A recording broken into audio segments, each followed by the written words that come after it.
Have you ever wondered what would happen if Jesus revealed to you that 3 cities would be destroyed on September 23rd? What if he said, "Leave now, or there will be no salvation"? In today's story, you'll learn about a shocking near-death experience and a prophetic warning straight from heaven. Watch until the end. Like, subscribe to the channel, and comment below about the city you're watching from. This may be more important than you think. My name is Amanda Collins. I'm 29 years old. I'm a nurse. And until the day of my accident, I thought my faith was enough. But what I experienced that day changed everything. Not just my life, but my eternal destiny. And if you're listening to this, it's because there's still time to escape, but not the way you think. It was a sultry morning in New York, September 17th. I had been on call for almost 16 hours straight at the Manhattan hospital. Exhausted, I got in my car and went into the Lincoln Tunnel, wanting only to get home and sleep. But as I entered the darkest part of the tunnel, something strange happened. The radio turned off by itself, my cell phone froze, and an absurd, dry cold took over the car. It was as if all the air had been sucked out. And then, a light came from behind, intense, white, like headlights that were too high. The rear-view mirror was blown out. When I looked through the glass, there was no car, only the light. I turned around and, bam, something invisible hit me. I didn't see a truck. I didn't see anything. I only heard the sound of metal ripping, and then my body floated. I felt my bones crack. The blood rushed to my throat. And then, silence. A silence so absolute that it made me understand. I had died, but that's where it all started. My soul was ripped from my body as if I were being sucked out of a cocoon. There was no tunnel of light, no angels singing. There was total darkness, but it wasn't empty. It was Viva. She looked at me, and for the first time, I felt like I was being evaluated, weighed, observed, judged. Suddenly, in the midst of this suffocating darkness, a voice tore through everything around me. A masculine voice, strong and serene, but carrying a pain that made me collapse inside. "Amanda, you almost didn't let me in. Era Jesus." I didn't see him with human eyes, but my spirit recognized him as one recognizes one's own beating heart. He enveloped me in a light that dispelled all the darkness. For the first time, I felt true peace, but it was only for a moment, because what came next was the most frightening. Jesus didn't show me heaven. He took me to see the earth from above. You need to see what's about to happen, and warn us. But you'll only understand in truth when you see it with your own eyes. And then, from above, I saw 3 cities. They were like jewels shining in the dark, but with cracks forming inside. New York, Los Angeles, Chicago. Jesus pointed at them with a look of regret. Their time is running out. The day is set. September 23rd. Those who remain will be swallowed up. And it was then that the heavens began to bleed. The moment Jesus spoke those words, September 23rd, the sky above the 3 cities began to transform. It wasn't rain. It was as if the sky itself, firmament, cried blood. The drops fell in slow motion, thick, vivid, each carrying a sadness that seemed ancient, ancestral. They didn't touch the ground. They vanished into thin air, evaporating before falling, as if even the earth refused that lament. These cities were sealed, but the seals were broken. Jesus spoke this as the 3 cities were highlighted before me, as if I were seeing the map of America from the inside, from underneath, through the eyes of God. I saw the 3 spiritual seals over New York, Los Angeles, and Chicago. Large, radiant, like shields made of celestial light. But now, they were cracked, cracks that throbbed like open wounds. Each seal had been placed out of mercy, and each was about to break. They knew. I warned them, but they traded my light for fame, for power, for violence. And now, my presence is withdrawing. I saw God's light receding like the tide returning to the ocean, leaving dry, exposed sand. The cities that once vibrated with golden light began to fade, darken from the inside out. It was as if an invisible force sucked the presence of God from the streets, from the buildings, from the hearts. And then the angels appeared. They didn't sing. They cried. They floated above the skyscrapers of Manhattan, the glittering studios of Hollywood, the blood-soaked alleys of Chicago. Their wings were wilted. Their robes were soaked with the pain of the sky. One of them, with a face like the sun, looked at me and said, "We are forbidden to intervene. Their time has passed." I tried to scream. I wanted to know why. Why now? Why so soon? Jesus answered me with his gaze, and in that gaze was something that tore at my soul, a love so deep and a sadness that no words can contain. They had years, decades, prophets and signs, but they laughed. They ignored them. They said, "It will never happen." So now, the protection is being removed. And when that happened, I saw the darkness approaching, not just a night. It was like a tsunami of darkness that was creeping across the city limits, a living and conscious wave, carrying within it things human eyes were not meant to see. Creatures, screams, deformed laughter, shadows that writhed like gigantic worms hungry for souls. The world is not ready for what will come out of the abyss. That's when I heard the sound. One bang, like 3 gigantic hearts exploding in the sky. And I understood that the 3 seals had been broken at the same time. New York, Los Angeles, Chicago. The count was 0, and what was coming now was irreversible.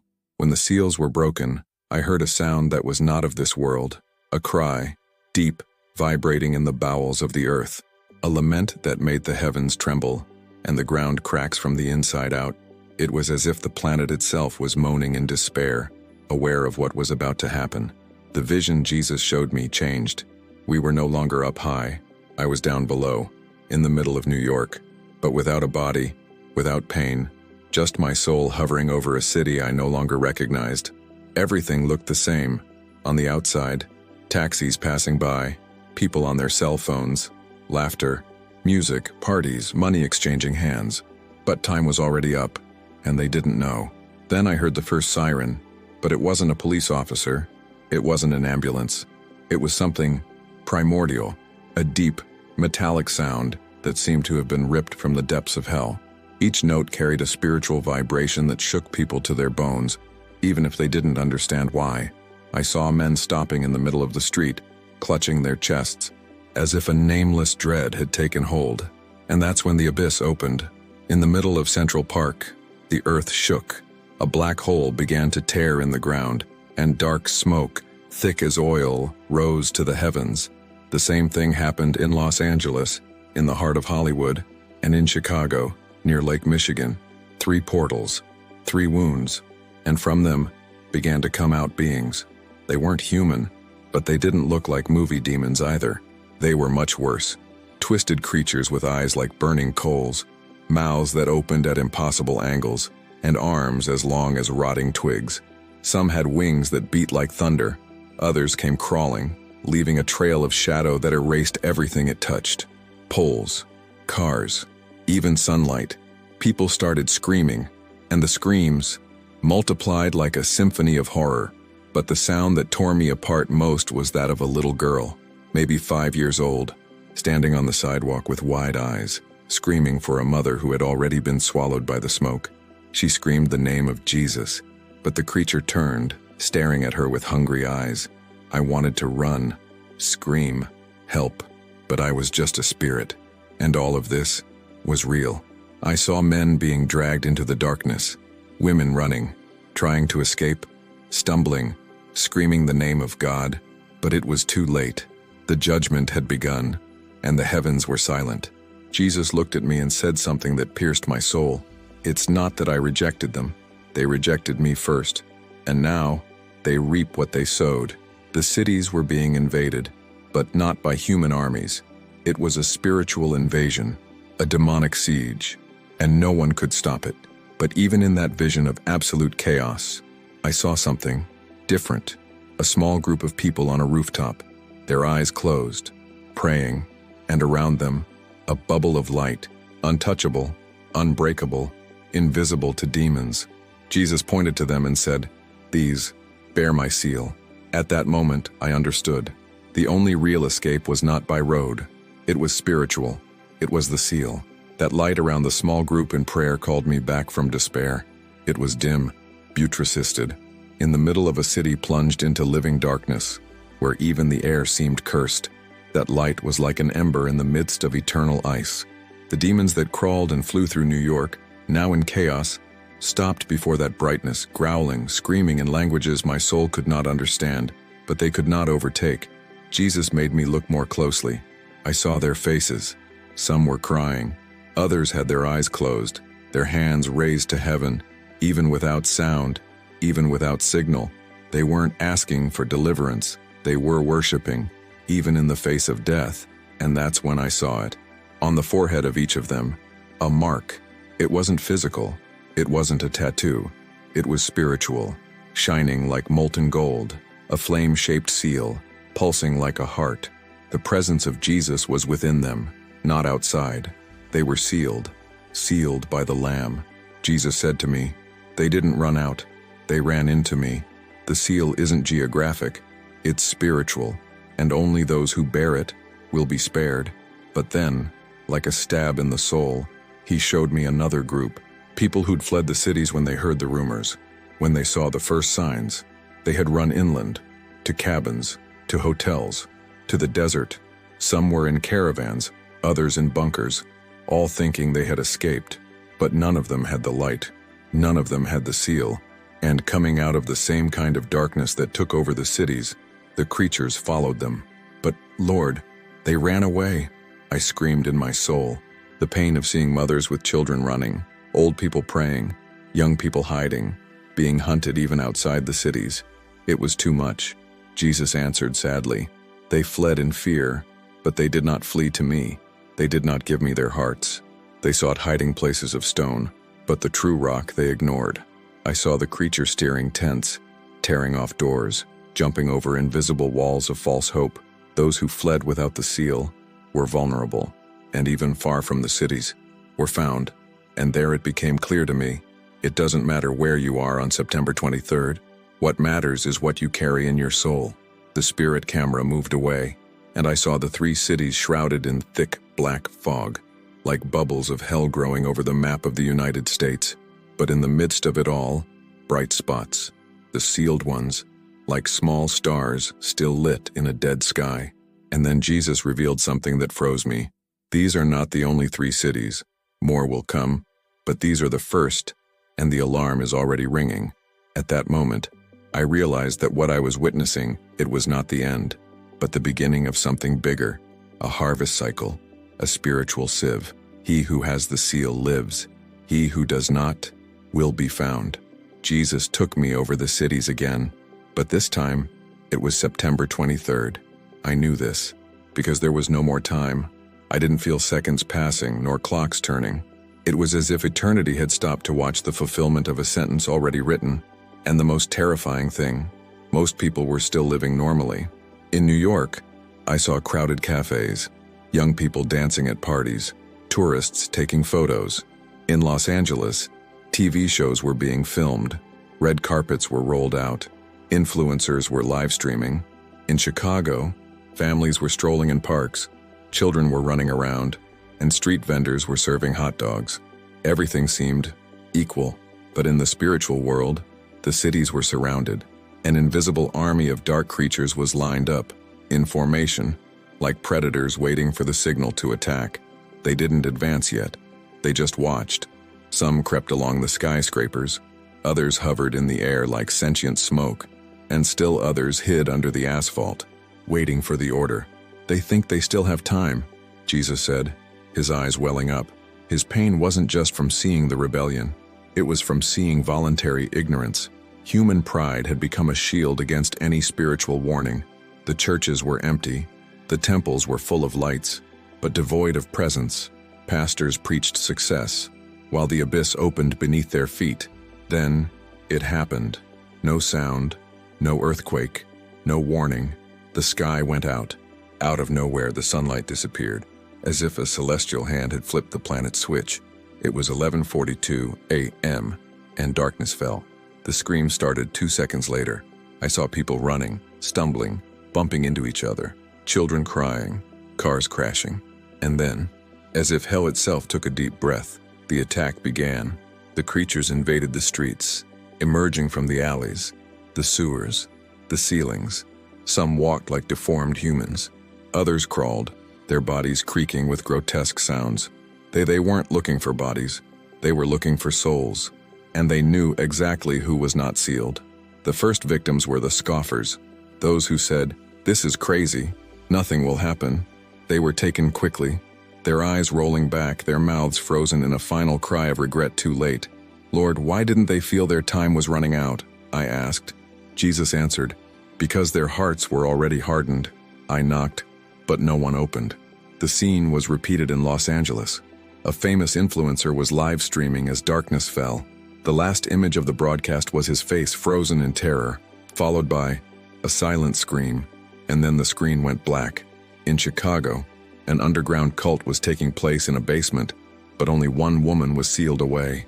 Everyone else were taken before her eyes. She survived because had the seal. Meanwhile, in smaller towns, people who obeyed God's voice were in prayer, hidden but not afraid, with faith, and around them, the light remained. The demons passed through these houses and looked away, as if they were forced to bow before something that was burning them. September 23rd had arrived, and the world did not collapse from the outside in. It was from inside out. Evil did not invade, it was released, and only those who were sealed remained standing. After the attack, the world seemed to stand still, but what struck me most, it wasn't the screams, it was the silence, a supernatural silence, absolute, mortal. The cities were still burning, bodies lay in the streets, buildings lay in ruins, but no one spoke, no one could. It was as if even the human voice had been ripped away. The few survivors walked like zombies, looking at the black sky, waiting for some sign, anything, but the sky did not answer. Jesus took me closer, and I saw the despair of those who had mocked, derided, rejected his name until the last second. Now their mouths open trying to pray, but the words didn't go out. They tried to remember verses more, but their minds were blank.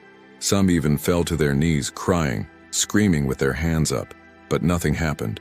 It was then that Jesus said, with sadness in his voice, "They waited for famine, and now it has arrived, but it is not a famine of bread." Suddenly, the words of the prophet Amos echoed within me with force. "The time will come when I will send a famine in the land, not a famine of bread, nor a thirst for water, but of hearing the word of the Lord, and they will run to and fro seeking, but will not find." That was it. They were spiritually hungry, and there was no more food. I saw people knocking on the doors of destroyed churches. They tried to turn on radios, TVs, and cell phones. They searched for old videos and recorded sermons, but everything was silent. The files were gone. The messages were deleted. And then I saw something even more distressing. People who were once Christians, who had attended church, who had known the truth, but lived on the fence. Now they remembered the words they had ignored, but it was too late. A man fell to his knees in the middle of the destroyed Times Square, clutching a dirty Bible he found on the ground. His hands trembled. He tried to read, but the letters had disappeared from the pages. The word was no longer accessible. Jesus looked at me with tears in his eyes and said, "They held the whole truth in their hands, but they only desired my voice." When silence fell, and then came the most devastating moment, the crying of children, yes, the little ones. Many had been protected, but others, children of parents who had mocked them, were now alone, confused, crying, calling for help from a society that no longer existed. And the demons returned, not in a hurry, not shouting, with pleasure, calmly. They moved through the streets now like lords of a conquered kingdom, and they hunted down those who still remained, not to kill, but to torture the soul. I saw people being spiritually swept away. I saw the terror in their eyes. And the worst part, it wasn't the pain. It was knowing they had missed the chance. Their every step was accompanied by internal cries of regret, but there was no more mercy. Jesus spoke to me in a firm voice. "My spirit no longer dwells among them. This is the silence of judgment." And in that moment, a truth sank into my spirit. There is no greater terror than seeking God and not finding him. I imagined that, in the midst of so much chaos, the pastors, the leaders, the great preachers would appear, that they would rise in prayer, that their voices would light a flame of hope in the ashes of destruction. But Jesus showed me the reality, and it was the most shocking so far. Many of them were still alive, but unsealed. They were in hiding, locked in mansions, broadcast studios, luxury bunkers. They had food, generators, private security. Some even tried to turn on equipment to resume preaching, as if they still had spiritual authority. But the sky was closed to them. Your words, they didn't go past the ceiling. I saw a well-known pastor, the kind who appears on television every Sunday. He was crying, kneeling on the marble floor of his office, holding an open Bible and saying, "I preached, I warned, I did my part." But then Jesus spoke to me, in a sharp voice. He spoke, but he did not live. He warned, but he did not weep for the lost. He used my name as a showcase, not as a shelter. And in that moment, I saw hundreds like him, some trying to escape the rubble, others in panic because their fortunes were gone, banks closed, codes and safes locked. They screamed for help, but nobody came. His followers had disappeared, dead or lost. And then something even more serious was revealed to me. Some of them started preaching again, but not the truth. They started saying that all of that, it was just the beginning of a new era, that it was enough to resist, that the world would rebuild itself. They began to invite people to trust them, to follow them, promising protection. But there was something strange. Her words were too sweet, and that's when Jesus made me see what was behind them. Shadows, demons in disguise, guiding their speeches, whispering in their ears, and they allowed themselves to be used. Because they still loved influence more than the truth, they didn't repent. They adapted the lie to survive. These false leaders began to form false spiritual refuges, like colonies, faith communities, but without the presence of God. Desperate people began to follow them, and these communities grew. But inside were traps, a copy of heaven, without the king. I saw many there, thinking they were safe, saying prayers, singing hymns, but the demons roamed freely. Invisible because there was no seal. It was a memorized faith, not a lived one, an illusory shelter. Jesus whispered in my spirit, "Not every altar is mine. Not every refuge is safe. Those who have lied in my name will be the first to fall." And in that moment, I saw the creatures of darkness invading these fake communities one by one, without resistance. The people cried out, "Lord, Lord," but Jesus had already warned, "Not everyone who says to me, 'Lord, Lord,' will enter, but only those who do the will of the Father." False hope was more dangerous than judgment itself. Why seemed pious, but it was empty, and it was clear as the sun. On that day, the true hid in God. The false tried to hide their judgment with words. In the midst of all that devastation, false leaders, living darkness, creatures hunting souls, a new vision began to form before me. It was not visible to the natural eyes. Jesus showed me with the eyes of the Spirit, a hidden people, scattered but sealed.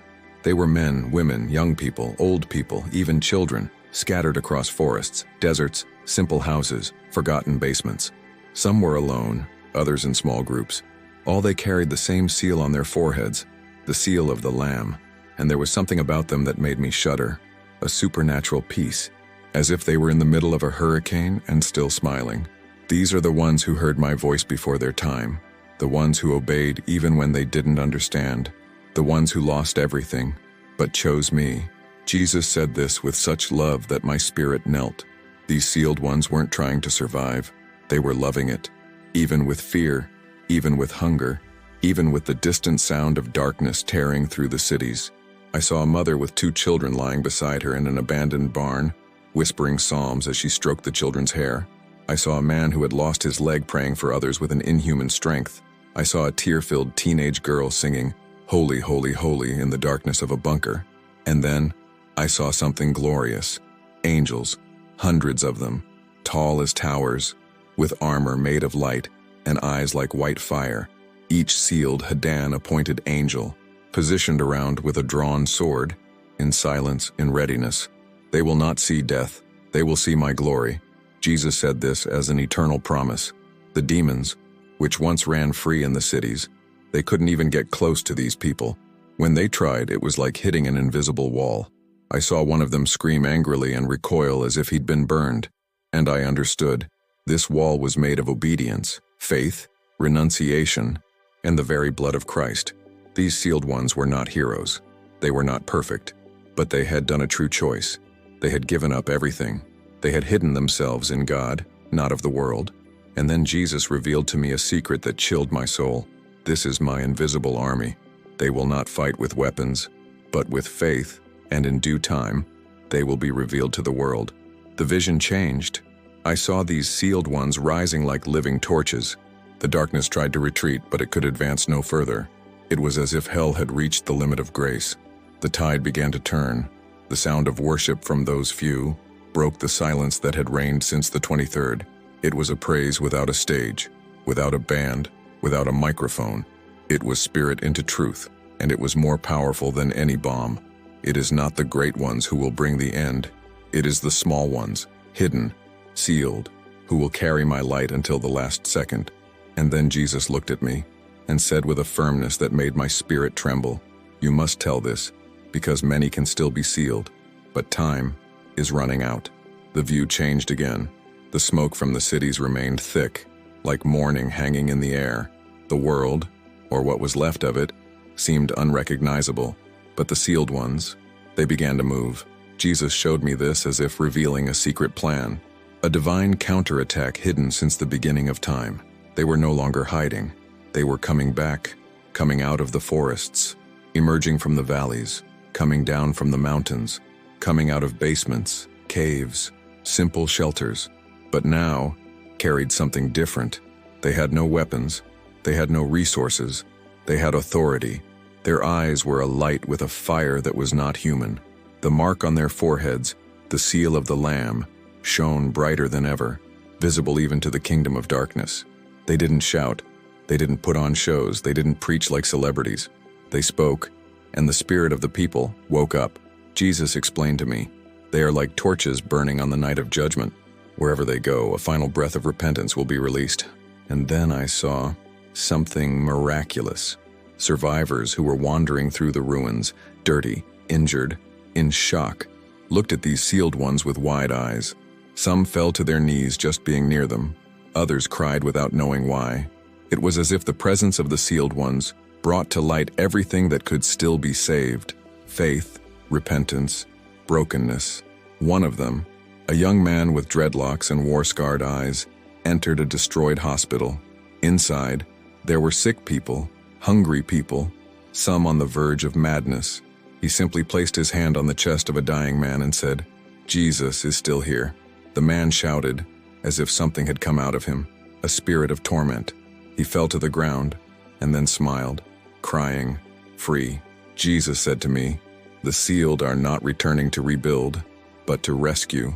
I saw the orphaned children being gathered by sealed women, who embraced them and sang hymns about God's goodness. I saw men facing creatures of darkness with words of authority, and the darkness receding. I saw elderly people praying on the burnt ground, and flowers growing where before there was destruction. But Jesus also warned me, this will be the last movement. After them, there will be total silence. Time was running out, but grace was insisting until the last second. Then he showed me what would come next. The world would not return to normal. The human structure would collapse completely, but the light would never be extinguished in the sealed ones. They would be like columns amidst the rubble, headlights in an endless night, until the moment of the rapture, when they would be gathered up, one by one, in glory. I saw one last detail. The number of seals was small, very small, but where one of them stepped, hell trembled, and then Jesus said, looking straight at me, "You still have time to choose which side you'll be on when everything goes dark." Jesus led me on earth for the last time, and what I saw was no longer a planet, a spiritual battlefield, vast, exhausted, divided between two kingdoms, those marked with the seal of the Lamb and those left behind. The cities were unrecognizable. The three that fell first, New York, Los Angeles, Chicago, now they were living craters, spiritual holes that exuded darkness as portals between the physical world and the abyss. From there, creatures constantly emerged, as if hell never ran out, and over these cities, no angel hovered anymore. And then, the sky opened one last time, but not with light, not with heavenly trumpets. It opened with a sound, a call. It was as it was the heart of the universe beat strong only once, and all the sealed heard it at the same time. It wasn't with the ears, it was with the soul, an irresistible, powerful final call. Jesus looked at me and said, "Now it's time to collect mine." And then I saw the rapture, but not like the movies show, not with bugles and flashes of light. He was silent, reverent, glorious.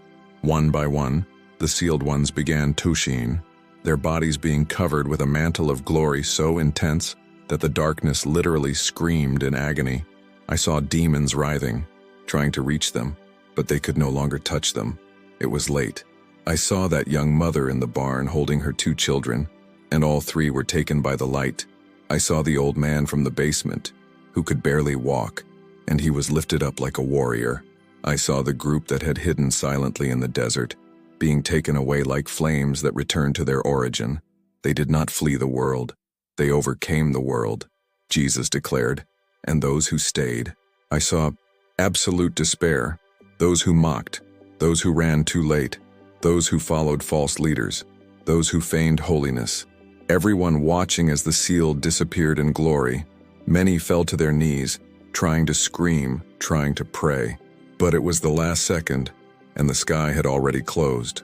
One last chance, wasted, and then a supernatural silence covered the earth, breaking the spirit of those who remained. The sound of souls breaking was almost audible.